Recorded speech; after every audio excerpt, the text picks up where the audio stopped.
Porque en la Biblia encontramos varios episodios acerca de cómo el ser humano busca adorar y quiere adorar a lo que ve.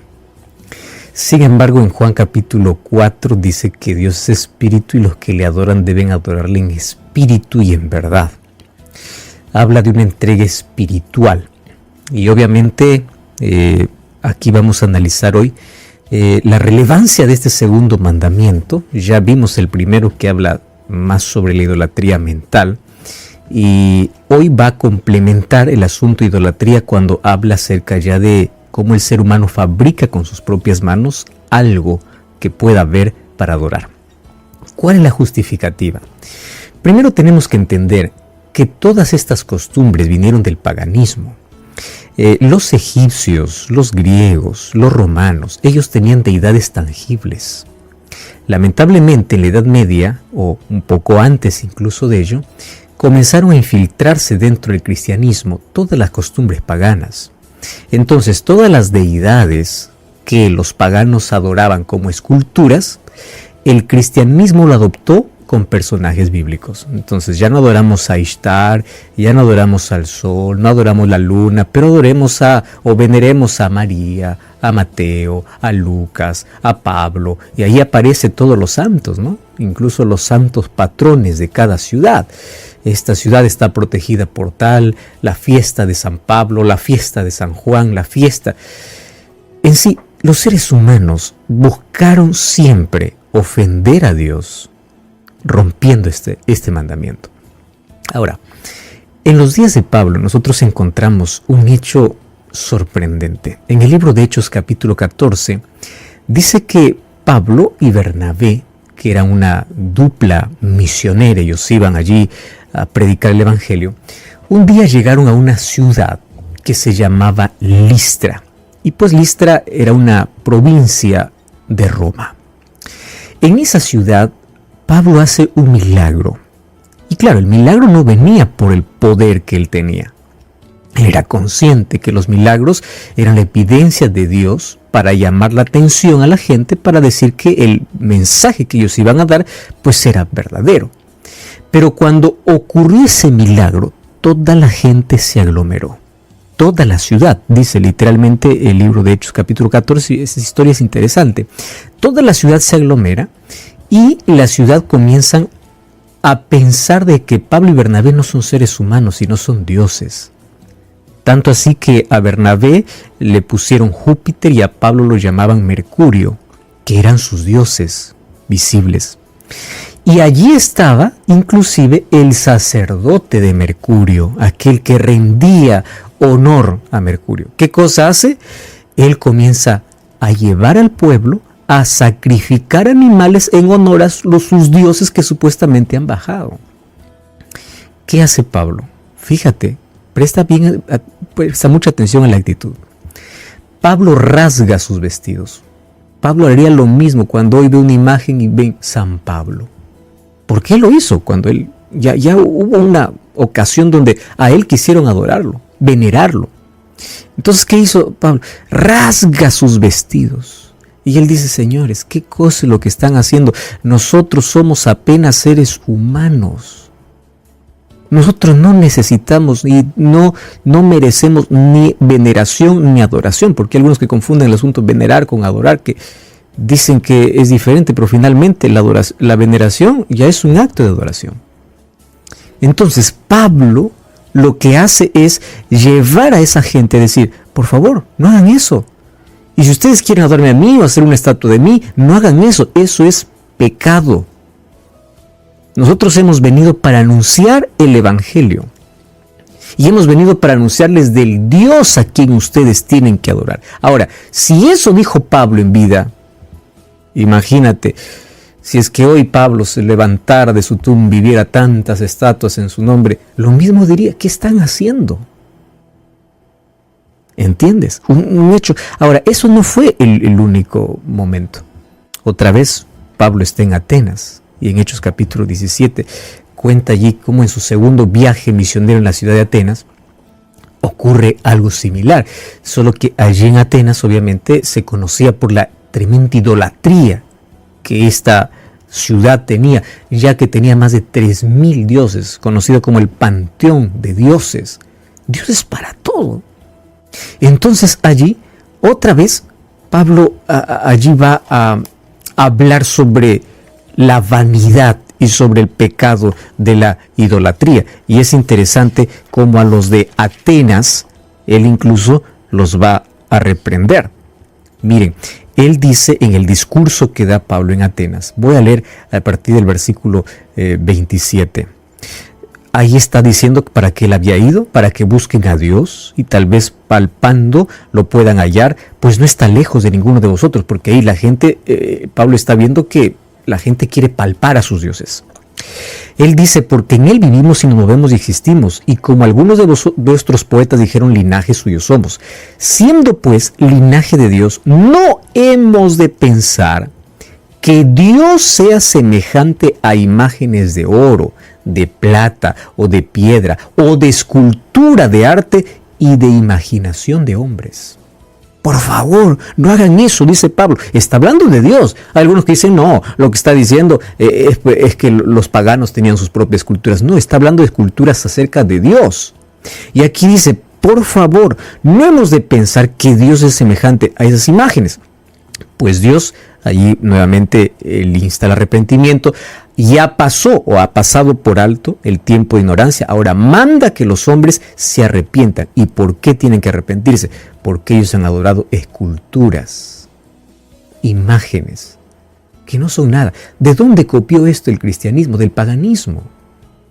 Desde la falsa conversión de Constantino, en el año 313, cuando él supuestamente vio una cruz, que supuestamente tuvo una visión, mientras él estaba allí en una guerra por el trono con Maxencio, allí bajo el puente Milvio. Él dice, recibió una visión y decía, con este signo vencerás, y se convirtió al cristianismo. Fue una conversión falsa, porque él vio que el cristianismo cada vez crecía en su imperio, y él dijo, si es que yo estoy en contra de ellos, yo tengo contra la mitad. Fue una astucia política. Él se bautizó, entre comillas, al cristianismo, convirtió las capillas del paganismo por imposición al cristianismo.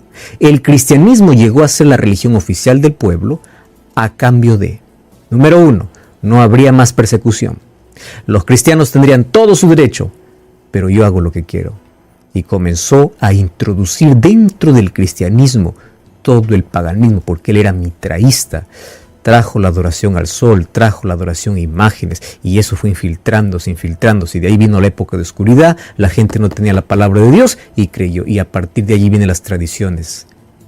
Claro, lejos de lo que la palabra de Dios dice. Y la palabra de Dios insta tremendamente a no buscar ayuda en esculturas. Salmos capítulo 115, versículo 4. En el versículo 3, nuestro Dios está en el cielo, Él ha hecho todo. Los ídolos, ¿qué son ellos? Son plata, oro, obra de manos de hombres.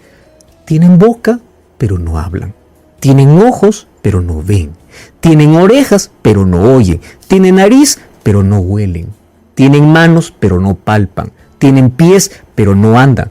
¿Ya viste los ídolos? ¿Al caso caminan ellos por ahí solo? Tienen que cargarlo. Y si alguien lo suelta, se cae y se hace pedazos. ¿Dónde está su poder? Tienen pies, no andan, ni hablan con su garganta. Como ellos son los que lo hacen y los que confían. Este texto es muy fuerte. Y no es algo que yo te estoy diciendo, dice la palabra de Dios. Entonces el segundo mandamiento me lleva a una reflexión profunda de hacia dónde está yendo mi devoción. El primer mandamiento dice, no tendrás otros dioses, imágenes mentales, dioses mentales. Todos hemos descubierto que allí la idolatría abarca no solamente una escultura, también es colocar todo o cualquier cosa por encima de Dios. Pero aquí específicamente habla de esculturas. Y hoy queremos ver por qué existe tanto peligro en reducir a Dios a nuestra imaginación a través de una escultura. Por eso es que el segundo mandamiento dice no. Y hago un énfasis especial. Detrás de cada no de Dios hay una bendición reservada. Detrás de cada no de Dios hay un sí, yo te quiero cerca de mí. De eso hablaremos aquí en nuestro programa. El libro de Éxodo capítulo 20, versículo 4 hasta el versículo 6 dice: no te harás imagen ni ninguna semejanza de lo que hay arriba en el cielo, ni abajo en la tierra, ni debajo de las aguas. No te inclinarás a ellas ni las honrarás, porque el Señor tu Dios soy yo, fuerte, celoso, que visito la maldad de los padres sobre los hijos, hasta la tercera y la cuarta generación de los que me aborrecen. Pero hago misericordia de los que me aman y guardan mis mandamientos. Es interesante que este segundo mandamiento ya viene con una promesa incluida en el mismo. Ya mencionamos que los mandamientos, detrás de cada no hay una promesa de protección y cuidado de Dios. Vamos a hablar de imágenes. Hablar de imágenes es hablar de una realidad en el cual todos estamos inmersos hoy. Fíjate una cosa. Todos somos bombardeados cada segundo de nuestra vida con imágenes. Las imágenes son parte de nuestra vida, ¿correcto? Nos invaden diariamente y ocupan nuestro espacio y nuestro cerebro está lleno de imágenes. Si tú cierras los ojos, yo te invito a pensar. Piensa en algo, lo que te va a venir a la mente es una imagen. O sea, las imágenes es parte de nuestra realidad, parte de nuestra existencia, en sus formas, en sus colores, en sí, imágenes vamos a ver en todo lado. Vamos a ver los paneles publicitarios, vamos a ver en los automóviles, en las revistas, en los bancos, en las ventanas, en los autobuses, en los volantes. Lo que tú estás viendo ahorita es una imagen, ¿correcto? O sea, imagen es todo aquello que el ser humano se relaciona, incluso los pensamientos están conectados a imágenes. Yo te invito a pensar en algo, tú tienes la imagen de algo. Podemos decir entonces que el problema nunca estuvo en la imagen, porque hay algunos que tratan de justificar, pero una foto es una imagen, un billete tiene una imagen. No hablemos del problema. El problema nunca está en la imagen. El problema está: no te postrarás ante imágenes, no venerarás imágenes, no te inclinarás. Y yo estoy comenzando con este asunto porque es una de las justificativas más grandes. Pero todos son imágenes. Y en la Biblia incluso hay imágenes. Pero Dios nunca hizo imágenes para poder venerar, sino para ilustrar. Y aquí hay una diferencia enorme entre una ilustración y un acto de veneración. Yo te puedo mostrar una imagen de Jesús. Te puedo decir, mira, aquí está Jesús, para tener una idea. Pero ¿cuál es el problema? Cuando yo a esa imagen de Jesús, yo comienzo a reverenciarlo, a adorarlo, a pensar de que esa imagen me estoy yendo, ahí se convierte en un acto de pecado. ¿Por qué razón? El segundo mandamiento nos prohíbe la adoración a imágenes, adoración o veneración a imágenes que representan a Dios. No te harás imagen de nada de lo que esté en el cielo, ni en la tierra, ni en el mar. No importa de qué material sea hecho. ¿Por qué razón? Porque todo lo que ponemos en imagen sobre Dios es apenas reducir a Dios a un concepto humano. Y Dios es más que eso. Y fíjate qué tremendo es el concepto que tenemos sobre lo que imaginamos. Te hago un ejemplo. Voy a poner un ejemplo antagónico, totalmente contrario. ¿Cómo tú imaginas a Satanás? ¿Cuál imagen que las películas han vendido, los padres nos han enseñado, todos nos han dicho? Satanás es un ser con tremendos cuernos, una cola grande, uñas. Y si yo te digo que Satanás es tan simpático, tan bello y hermoso, tú dices no, porque tienes una imagen de quién es él. Entonces, si Satanás viene y se presenta como algo delicado, suave, dulce, tú no lo llamas Satanás. ¿Tú cómo lo llamas? Qué lindo, qué encanto, ¿verdad? Claro, porque tú tienes una imagen diferente. Ahora vamos al lado contrario. ¿Cuál es la imagen que tienes de Dios? Entonces en tu cabeza tú has dibujado una imagen de ese Dios, que en realidad no es, porque has reducido, en el caso de Dios, has reducido algo tan pequeño a un Dios tan grande. Y el problema de la idolatría justamente es eso, porque yo me inclino ante una escultura que creo que así exactamente es Dios. Ahora, este mandamiento, otra vez voy a hacer un énfasis especial porque aquí viene la mayor confusión. No está diciendo necesariamente de que todas las imágenes tienen que ser abolidas, porque vivimos en un mundo de imágenes, ya te mostré, todo está en base a imágenes. Por ejemplo, incluso en la Biblia nosotros vamos a encontrar varias imágenes. Primera imagen, ¿Te acuerdas tú de la construcción del santuario? Dios dio sabiduría incluso a Oliab y Bezaleel para que puedan construir el santuario de una manera perfecta, y dentro del santuario habían algunas cosas. Por ejemplo, en el atrio o afuera, en la entrada, había un altar de sacrificio. En el lugar santo habían otros muebles, había la mesa de panes con proposición, un candelabro, y había un altar de incienso. En el lugar santísimo estaba el arca del pacto. Dentro del arca del pacto estaba la ley de Dios. Y encima del arca del pacto estaba el propiciatorio. El propiciatorio era la tapa. Era la tapa que cubría ese cajón de oro donde estaba la ley de Dios. Pero encima de ese propiciatorio, ¿qué cosa había? Tallados 2 ángeles. ¿Y qué cosa representaba eso? La presencia de Dios, que reposaba sobre, ¿dónde? Sobre su ley. Ahora, fíjate una cosa. Y algunos dicen, pero ahí había 2 ángeles, pastor, y todo. A ver, vamos con calma. ¿Quién podía entrar al lugar santísimo? Solo el sumo sacerdote, nadie más. ¿Quién podía adorarlo?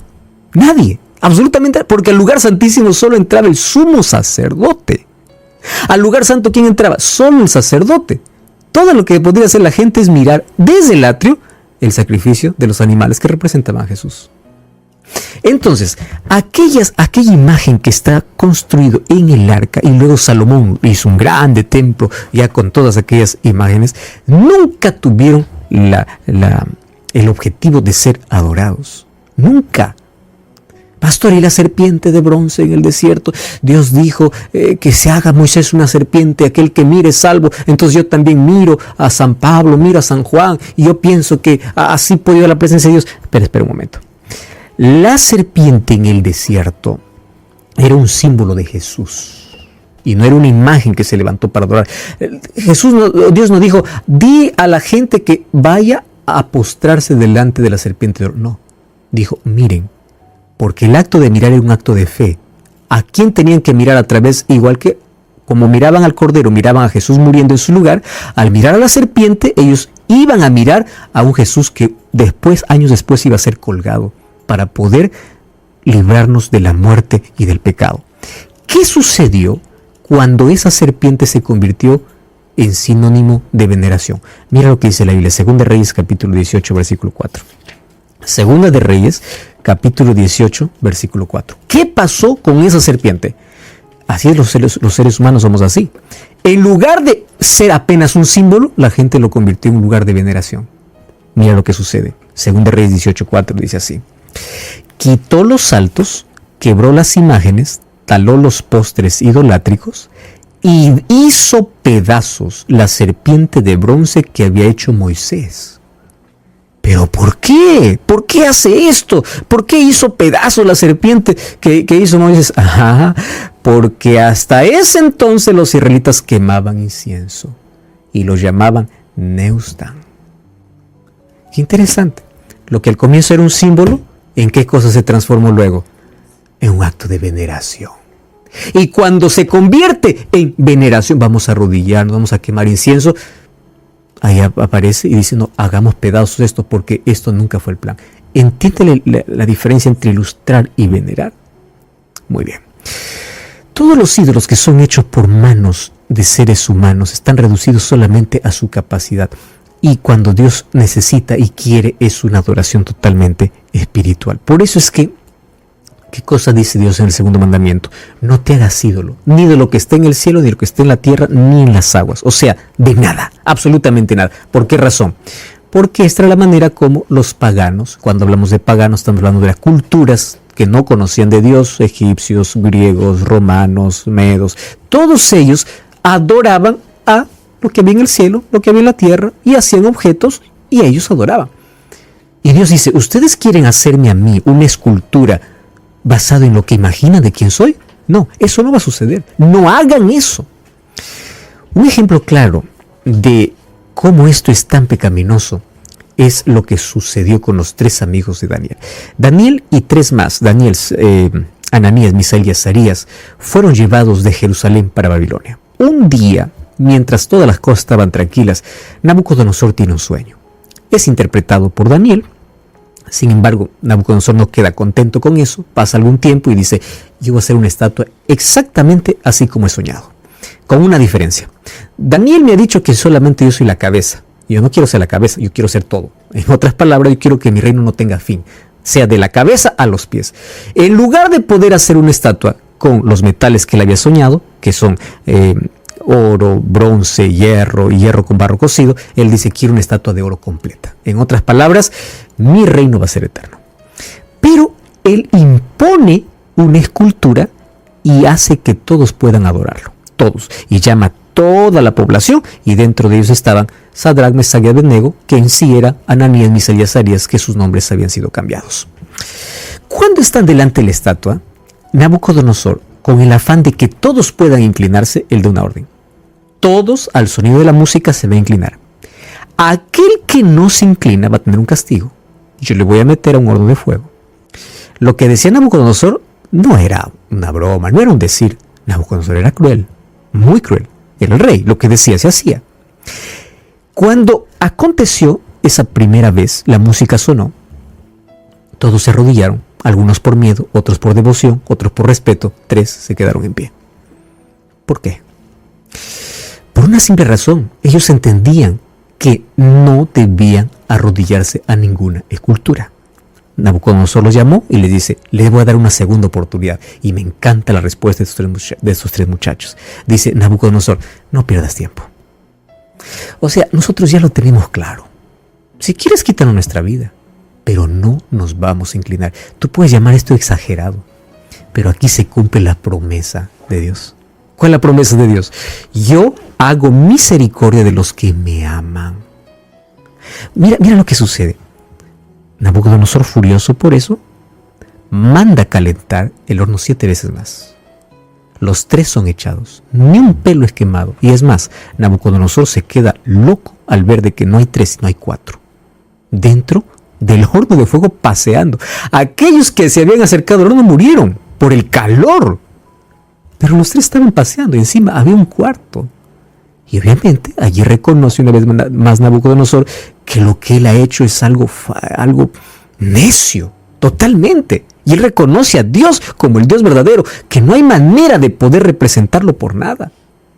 Ellos, estos muchachos, lo que hicieron es no postrarse porque el mandamiento decía, no te inclinarás a nada. Fíjate una cosa. Este mandamiento tiene una maldición y una bendición. Dice así, yo soy el Señor tu Dios celoso que visita la iniquidad de los padres en los hijos. A la verdad, la maldición no es un castigo divino. Es apenas una consecuencia que se traslada de la maldad de los padres a los hijos. ¿Por qué? Los guían por tradiciones, los extravían de la fe y obviamente no necesito hablar mucho aquí, que hay que decir de que tantas cosas los hijos, no quiere decir que pagan los pecados de sus padres, porque cada uno paga sus propias consecuencias, pero tantos hijos heredan de los padres costumbres, incluso enfermedades, vicios y tantas cosas que viene como maldición. Pero la bendición de Dios viene hasta la 4ª generación, dice, yo tengo misericordia de los que me aman. Ahora préstame atención. Así como el pecado trae consecuencias a la futura generación, la obediencia a Dios trae bendición a 3 y 4 generaciones. Mira la importancia de poder ser fiel a Dios. Esa es la bendición de Dios. Ahora, pastor, ¿y qué de malo tiene poder hacer una escultura de San Juan, de San Pedro, de María? Porque claro, es verdad que, pero no tiene nada de malo. Te voy a mostrar 2 textos bíblicos. Primero, Eclesiastés 9:10 dice que los muertos nada saben. Así que por más que hagas esculturas de quien sea, está muerto, nada sabe. Número 2, el único intercesor es Cristo. 1 Timoteo 2:5, ¿qué cosa dice? Que Cristo es el único camino, o Él es el único mediador. No necesitas de otro mediador, solamente Cristo. Él es el mediador entre Dios y los hombres. 1 Timoteo 2:5. Esto significa que la veneración y la adoración no debe buscar intermediarios. Debe ser directamente a Dios. Y te voy a hacer aquí 2 ejemplos más muy claros. Yo ya hice un ejemplo con Pablo al comienzo del programa. Pero hoy voy a hacer un ejemplo con Pedro. Porque así como hay San Pablo, también hay San Pedro. ¿O no? Muy bien. En el libro de Hechos capítulo 10, versículo 25 y versículo 26, encontramos un hecho realmente interesante, porque resulta que Cornelio, que era un gentil, cuando se va a ver a Pedro, él quiere adorar a Pedro o quiere venerar a Pedro, se postra ante Pedro. Hechos capítulo 10, versículo 25 y versículo 26 dice: cuando Pedro entraba, salió Cornelio a recibirlo y postrándose a sus pies lo adoró. ¿Y qué cosa hace Pedro? Dice, qué bonito, sigue adorándome. Pedro lo levantó diciendo: levántate, porque yo también soy hombre.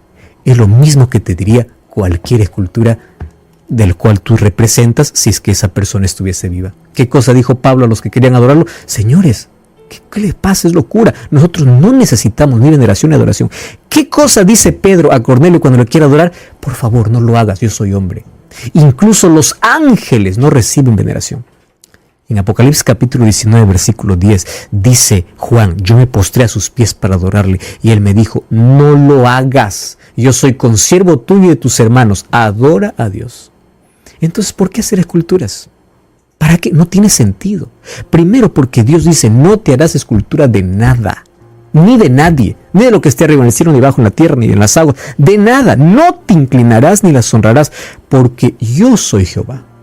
Ya te ilustré a Pablo, ya te ilustré a Pedro, ya te ilustré a un ángel. ¿Qué otra ilustración quieres? La Biblia es clara. No busques imagen en esculturas para adorar, porque inclusive estas personas, tanto Pedro y Pablo, cuando estuvieron vivas, ni siquiera permitieron adoración, porque ¿qué cosa decía Pedro? Yo soy hombre, yo no necesito ser adorado, yo no soy mediador, yo no necesito escultura. ¿Qué decía Pablo? Nosotros no somos dioses, porque la veneración y la adoración le pertenece solamente a Dios. Entonces, ni idolatría mental, ni idolatría escultural, porque la adoración es solo para Dios. Y quiero decirte aquí algo interesante. Aquel que es capaz de guardar el primer mandamiento y el segundo, todo lo demás es más fácil. ¿Por qué? Porque aprendió a colocar a Dios en primer lugar y a adorar solo a Dios. Cuando tú aprendes a adorar a Dios de todo corazón, a amarlo de todo corazón, es más fácil respetar el día que Él nos dice para guardar, no tomar su nombre en vano y todos los demás mandamientos. Por eso, adora a Dios. Que Él sea tu único en adoración y en devoción. Ora conmigo. Gracias, Señor, por tu palabra. Gracias por mostrarnos el camino a seguir. Perdona porque durante mucho tiempo muchas personas, probablemente por herencia familiar o tradición, adoraron imágenes, mas hoy están comprendiendo una verdad tan importante en tu palabra.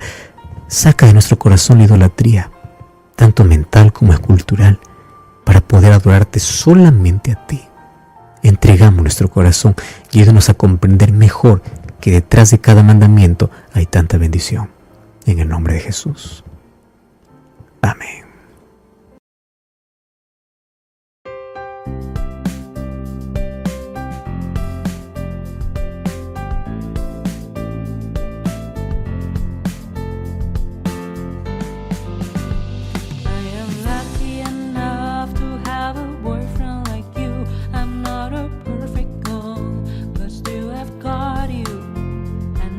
Bonus for me. I never want to lose you. I never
when you are there beside me. I feel like looking at you all the time.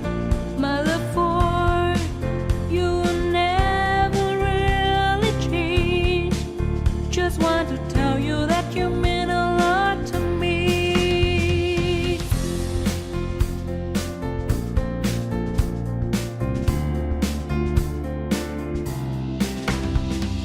Every little thing related to you make me smile. I know you are doing